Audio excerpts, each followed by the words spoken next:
Assalamualaikum warahmatullahi wabarakatuh. Saya Muhammad Taufikur Rahman, NIM 234011156 dari Prodi Ekonomi Syariah kelas E. Untuk memenuhi tugas UAS ini saya akan menjelaskan beberapa isi makalah, antara lain yang pertama adalah sejarah peradaban Islam pada masa dinasti Aghlabiyah, Fatimiyah, dan Ayyubiyah.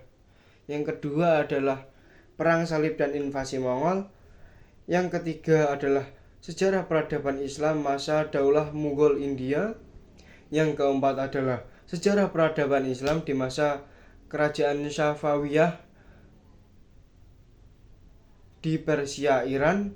Dan yang kelima adalah peradaban Islam pada masa dinasti Utsmani di Turki. Dan yang keenam, sejarah peradaban Islam di Indonesia dan Islam di Nusantara. Dan sekarang memasuki pembahasan yang pertama, yaitu sejarah peradaban Islam pada masa dinasti Aghlabiyah, Fatimiyah, dan Ayyubiyah. A. Dinasti Aghlabiyah. Dinasti Aghlabiyah berdiri selama 100 tahun pada masa kekhalifahan Abbasiyah. Didirikan di Aljazair dan Sicilia oleh Ibrahim ibnu al-Aghlab. Harun al-Rasyid memberi otonomi wilayah Tunisia. Dinasti ini menghadapi ancaman dari dinasti Idris dan Khawarij. Ibrahim bin al-Aghlab memimpin militer di Ifriqiyah, dan setelah berhasil, wilayah itu diberikan secara permanen. Dinasti ini merebut Sisilia, menjelajahi wilayah Laut Tengah, dan menjadi pusat penyebaran Islam ke Eropa Kristen. Mereka membangun kembali Masjid Agung Qairawan dan Tunisia, serta memperkuat pertahanan di Afrika Utara. Pada akhir abad ke-9, dinasti ini jatuh karena propaganda Syiah, ketidakpuasan sosial, pengaruh orang-orang barbar, dan digulingkan pada tahun 909 Masehi oleh dinasti Fatimiyah. Tetapi warisannya tetap terlihat dalam pembangunan fisik, ilmu, dan penyebaran kultur Islam di Eropa. Memasuki subbab yang kedua adalah dinasti Fatimiyah. Dinasti Fatimiyah didirikan pada tahun 297 sampai atau 910 Masehi, berasal dari gerakan keagamaan di Afrika Utara yang kemudian berpindah ke Mesir. Mengklaim keturunan Fatimiyah Zahra dan Ali ibnu Abi Thalib. Dinasti ini beraliran Syiah Ismailiyah, mempertahankan nasabnya sebagai perdebatan sejarah. Dipimpin oleh 14 khalifah selama 262 tahun, dinasti Fatimiyah mencapai kemajuan signifikan dalam pemerintahan, filsafat, ilmu pengetahuan, ekonomi, dan kebudayaan.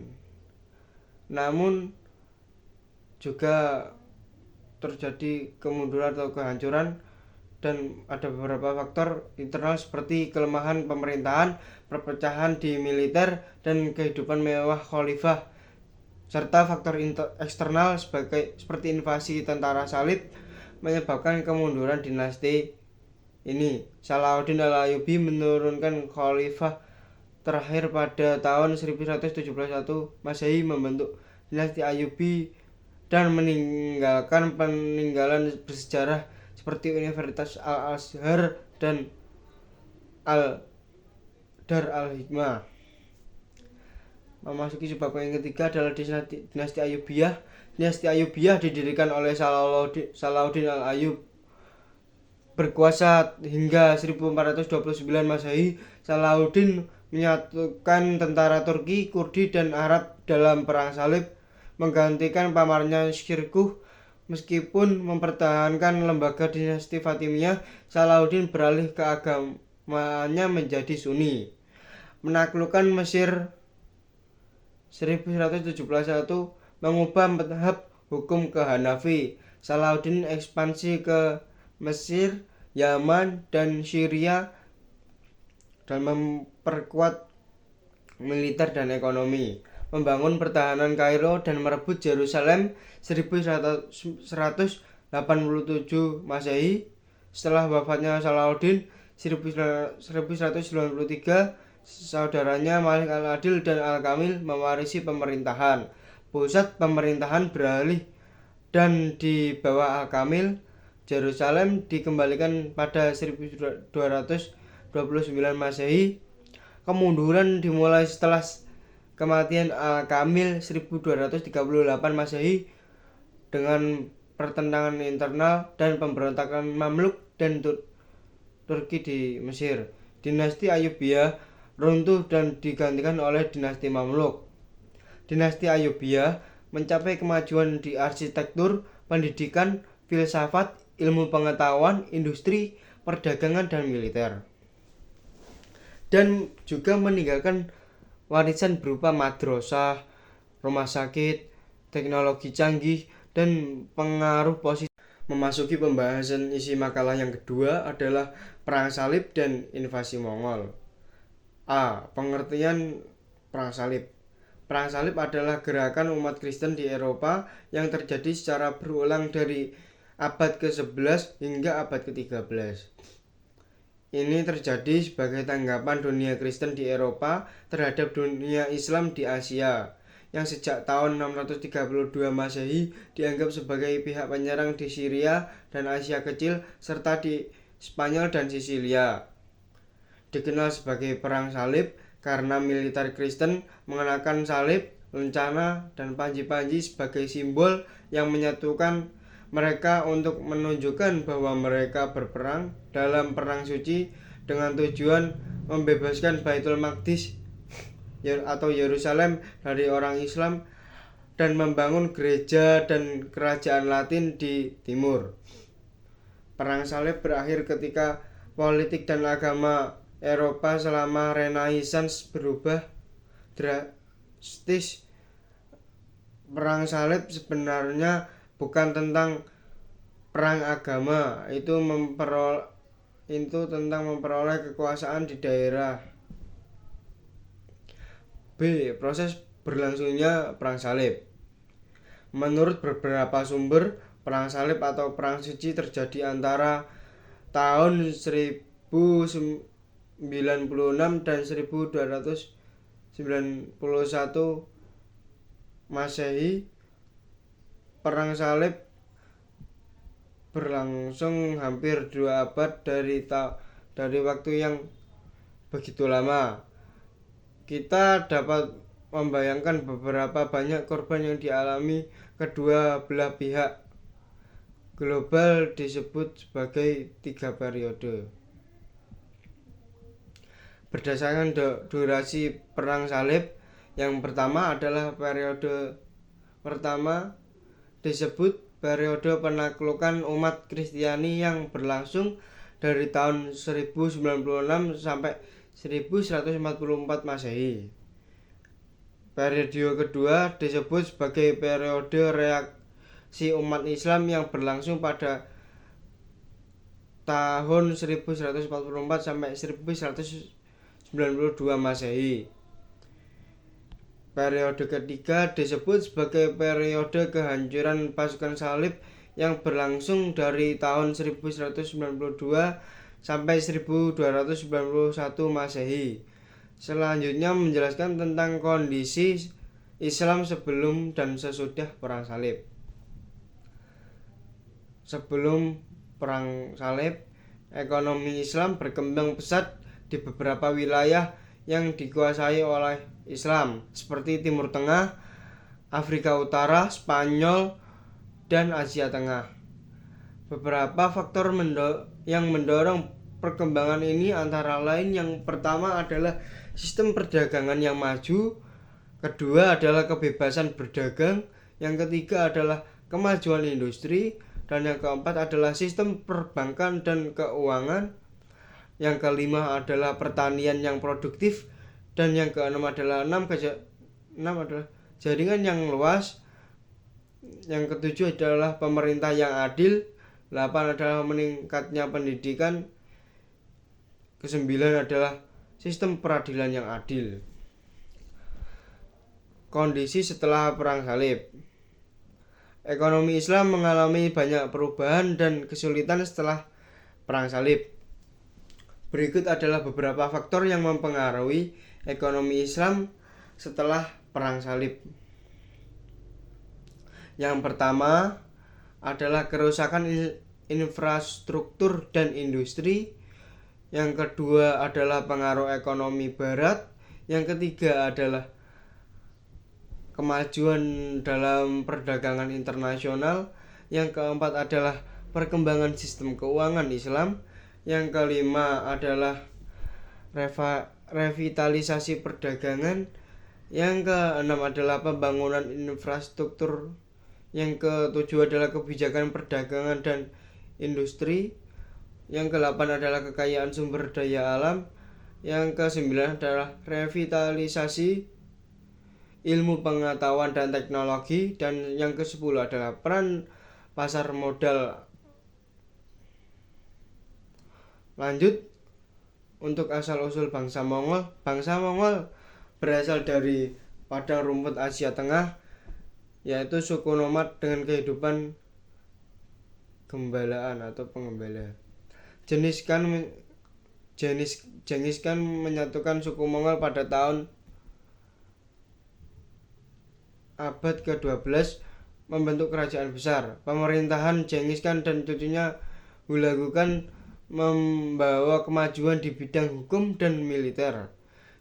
Dinasti Ilkhaniyah yang dipimpin oleh Hulagu Khan memerintah wilayah Timur Tengah setelah menaklukkan Baghdad pada 1258 Masehi.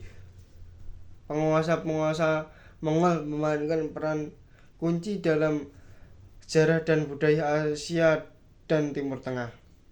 Berikut adalah penguasa bangsa Mongol pada masa Ilkhaniyah.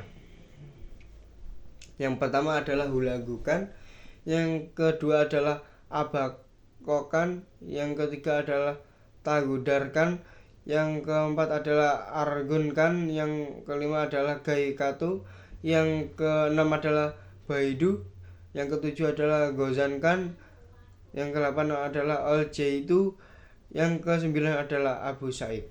Masuki pembahasan yang ketiga, yaitu peradaban Islam pada masa Daulah Mughal di India. Dinasti Mughal didirikan oleh Zahir al-Din Babur di India. Sebelumnya kerajaan Islam sudah ada di India. Dimulai dengan penaklukan oleh bangsa Arab. Pada masa Khalifah Al-Walid, dinasti Mughal menggantikan dinasti Ghaznawiyah dan Ghurridiyah di India. Kesultanan Delhi 1206 sampai 1526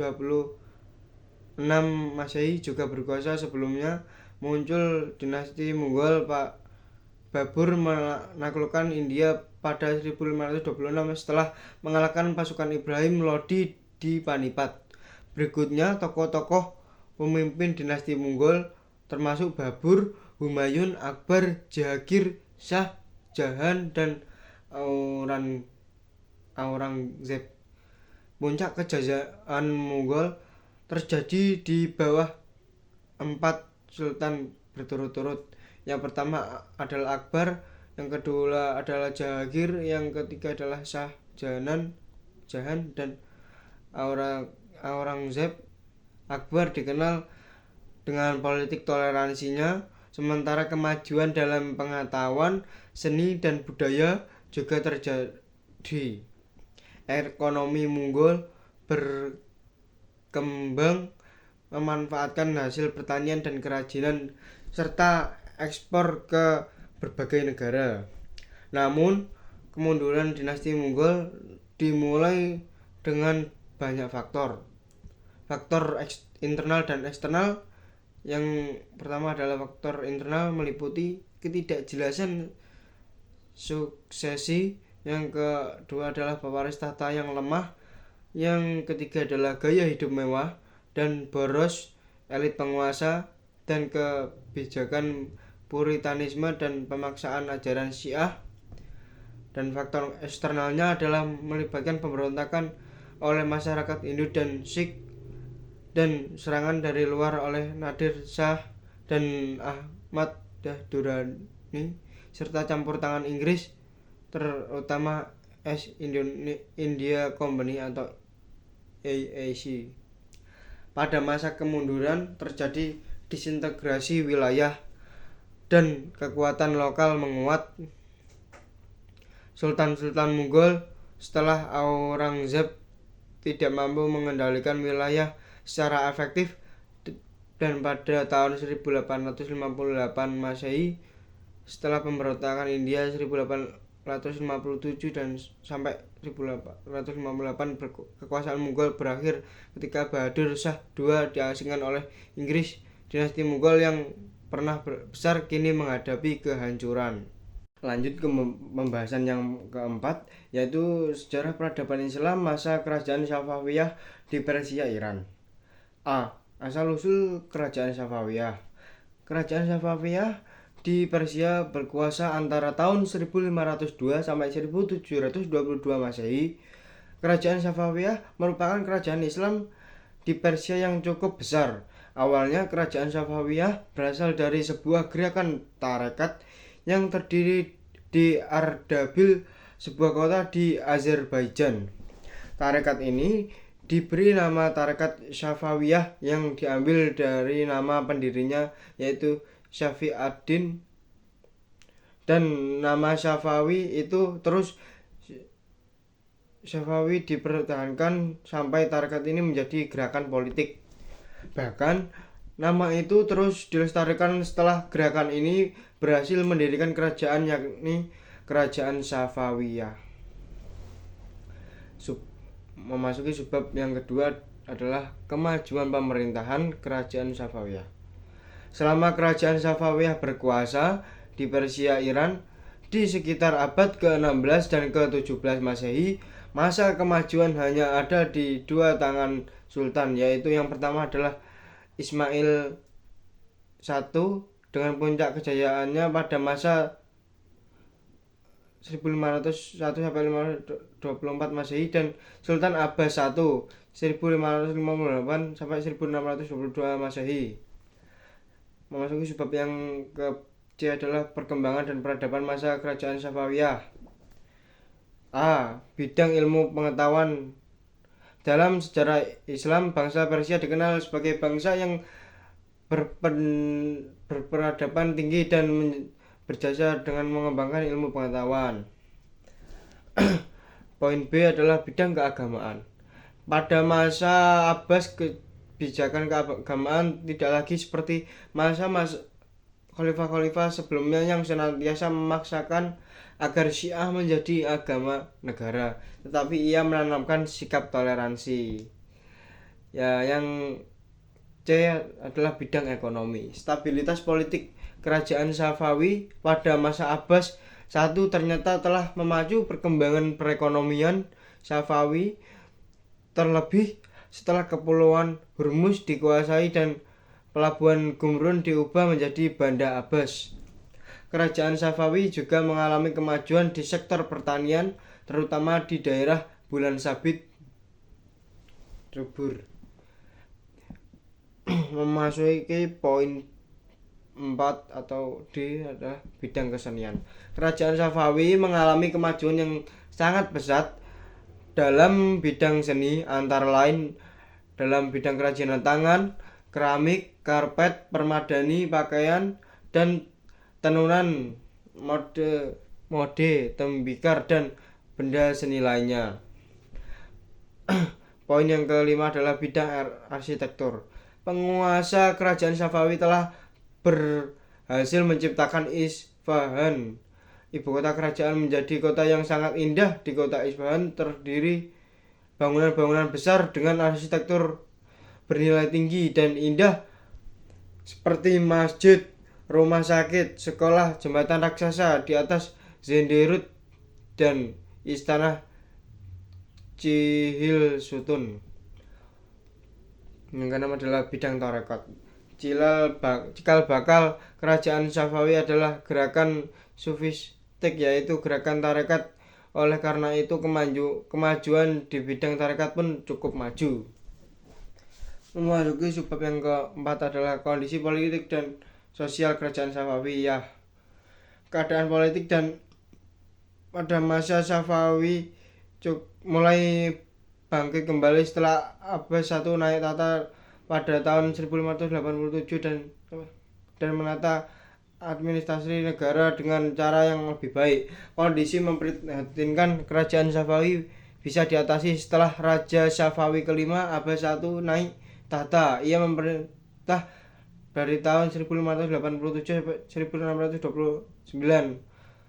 Langkah-langkah yang ditempuh Abbas I dalam rangka memulihkan politik kerajaan Safawi adalah mengadakan pembenahan administrasi dengan cara pengaturan dan pengontrolan dari pusat, pemindahan ibu kota ke Isfahan, berusaha menghilangkan dominasi pasukan Hizbullah atas kerajaan Safawi dengan cara membentuk pasukan baru yang anggotanya terdiri atas budak-budak yang berasal dari tawanan perang bangsa Georgia, Armenia, dan Sircasia yang telah ada sejak Raja Tam I yang mengadakan perjanjian damai dengan Turki Utsmani, berjanji tidak akan menghina 3 khalifah pada khutbah Jumat.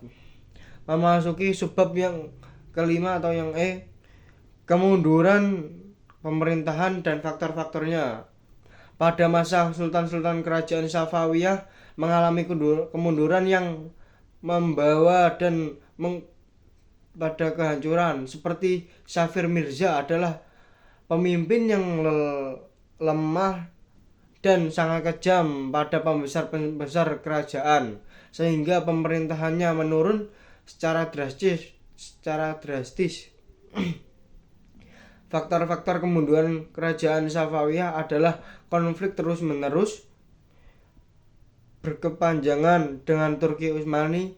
Bagi Turki Utsmani berdirinya kerajaan Safawiyah yang beraliran Syiah menjadi ancaman langsung terhadap wilayah kekuasaannya. Akibatnya harus diperanginya. Faktor berikutnya, karena lemahnya sultan yang diangkat, sehingga mereka tidak dapat mempertahankan kekuasaan yang diwarisi, apalagi memperluas. Sebaliknya, yang terjadi adalah konflik internal memperebutkan kekuasaan di kalangan keluarga istana. Sekarang memasuki pembahasan tentang peradaban Islam masa dinasti Utsmani di Turki. Sejarah berdirinya Turki Utsmani. Pada tahun 1281 Masehi, Sulaiman Syah, pendiri Turki Utsmani, melarikan diri ke Asia Kecil dari peserbuan Mongol.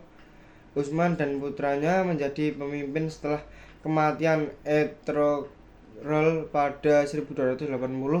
Sultan Saljuk memberikan hak istimewa kepadanya, dan setelah menaklukkan Mongol, Utsman memerdekakan diri dan membentuk kerajaan Utsmaniyah yang meluas ke Asia Kecil, Eropa Timur dan Selatan, serta Afrika Utara. Sistem politik dan bentuk pemerintahan Turki Utsmani. Sistem politik dan bentuk pemerintahan Turki Utsmani telah mengalami berbagai perubahan sepanjang sejarahnya. Pada awalnya, Turki Utsmani merupakan sebuah kerajaan yang dipimpin oleh seorang khalifah, namun pada tahun 1923 Turki resmi menjadi sebuah negara republik yang menganut sistem parlementer dalam pemerintahannya, dengan seorang presiden dan perdana menteri yang ditentukan oleh parlemen. Selain itu, Turki Utsmani juga mengalami perubahan signifikan dalam kebijakan luar negeri dan sistem peradilannya. Perubahan-perubahan ini telah mempengaruhi dinamika politik dan pemerintahan Turki Utsmani dari masa lalu hingga zaman modern. Memasuki sebab yang ketiga adalah perkembangan peradaban Islam Turki Utsmani mencakup kemajuan dalam bidang pemerintah dan militer, ilmu pengetahuan, bidang kebudayaan, dan keagamaan. Memasuki poin yang pertama adalah bidang pemerintahan dan militer. Pada awalnya, pemerintah atau pemimpin kuat memungkinkan ekspansi kerajaan dengan keberanian dan kekuatan militer yang terorganisir.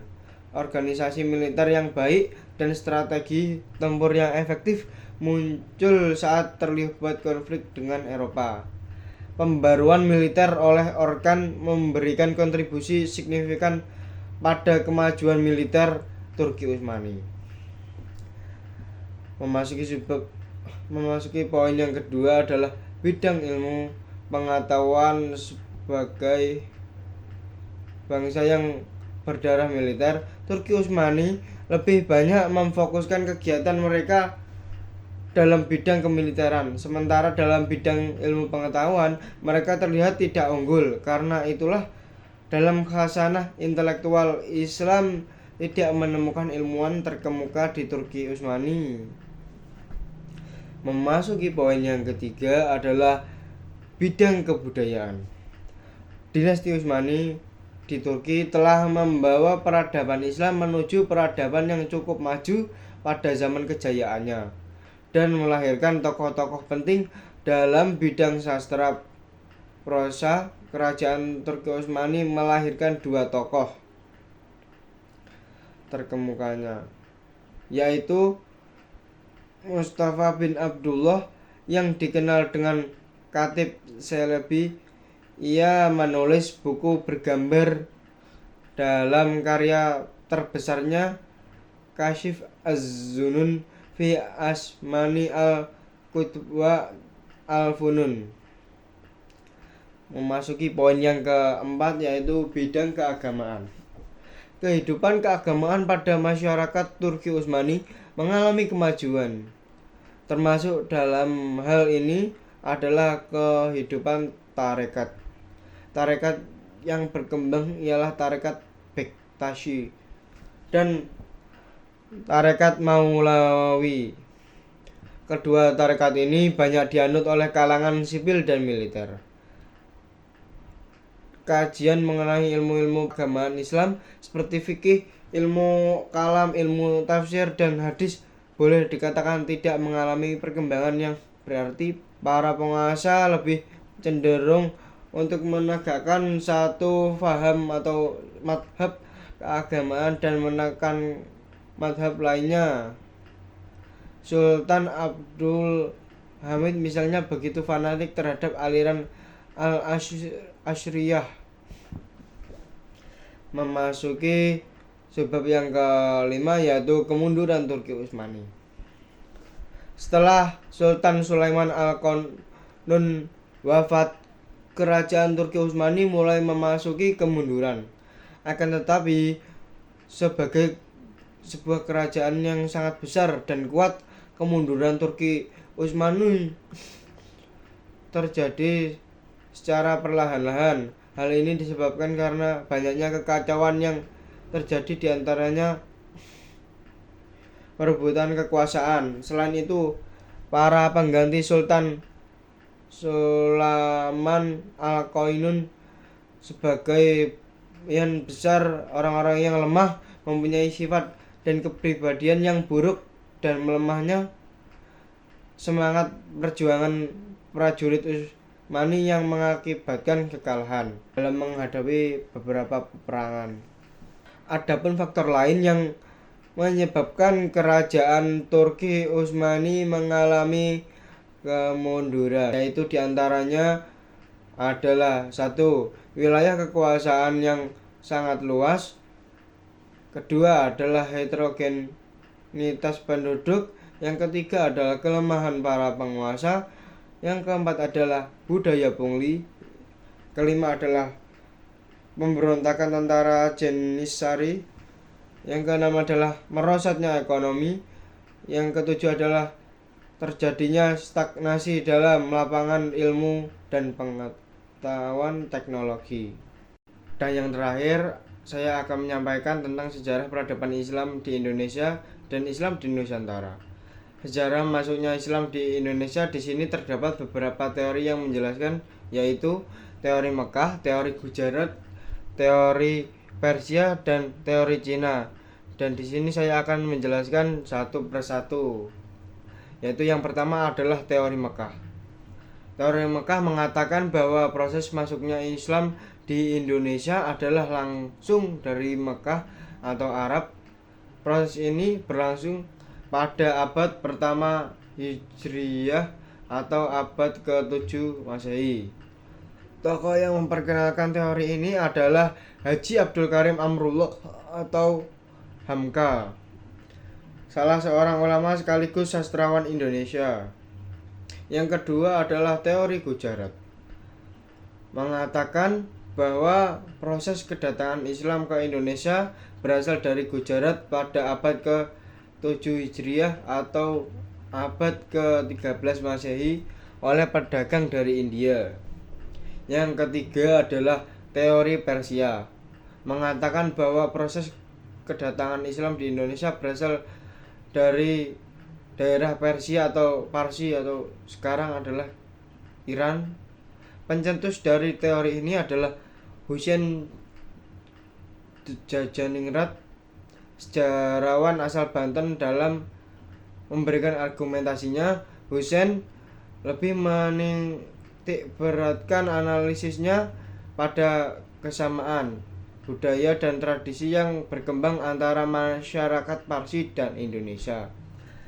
Tradisi ini antara lain tradisi merayakan 10 Muharram atau Asyura sebagai hari suci kaum Syiah atas kematian Husain bin Ali,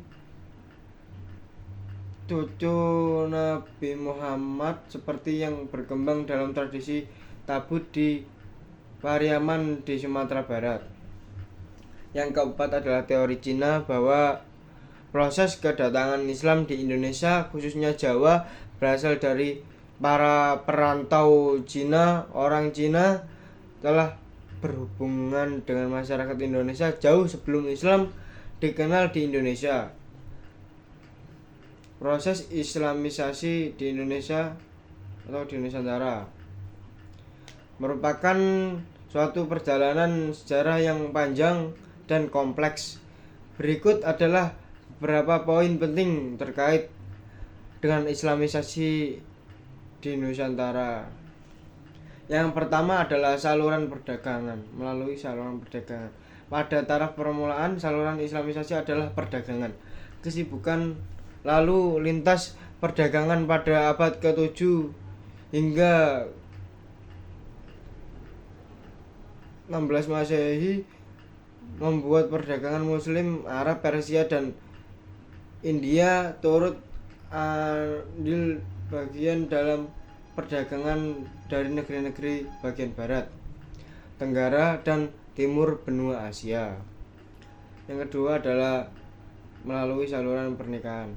Para pedagang Muslim menikahi wanita pribumi, namun dengan syarat harus membaca kalimat syahadat atau diislamkan dahulu.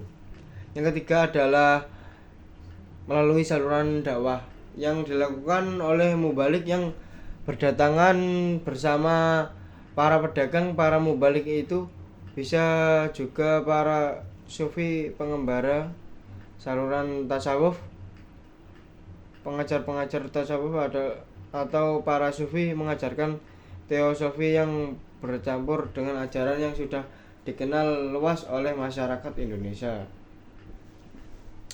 Dan yang keempat adalah saluran pendidikan.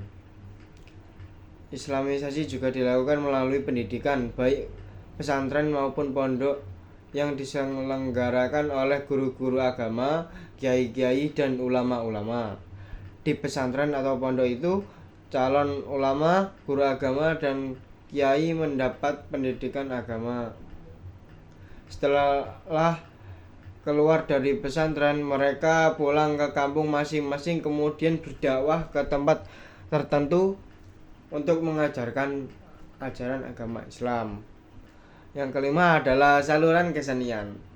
Saluran islamisasi melalui kesenian yang paling terkenal adalah pertunjukan wayang. Dikatakan Sunan Kalijogo adalah tokoh yang paling mahir dalam mementaskan wayang. Dia tidak pernah meminta upah pertunjukan, tetapi ia meminta para penonton untuk mengikutinya mengucapkan kalimat syahadat. Dan yang keenam adalah saluran politik. Di Maluku dan Sulawesi Selatan, kebanyakan rakyat masuk Islam setelah rajanya masuk Islam terlebih dahulu. Pengaruh politik raja sangat berpengaruh pada tersebarnya Islam di daerah ini. Sekian dari apa yang saya sampaikan. Mohon maaf apabila ada kesalahan dalam berkata, dan semoga bermanfaat. Wassalamualaikum warahmatullahi wabarakatuh.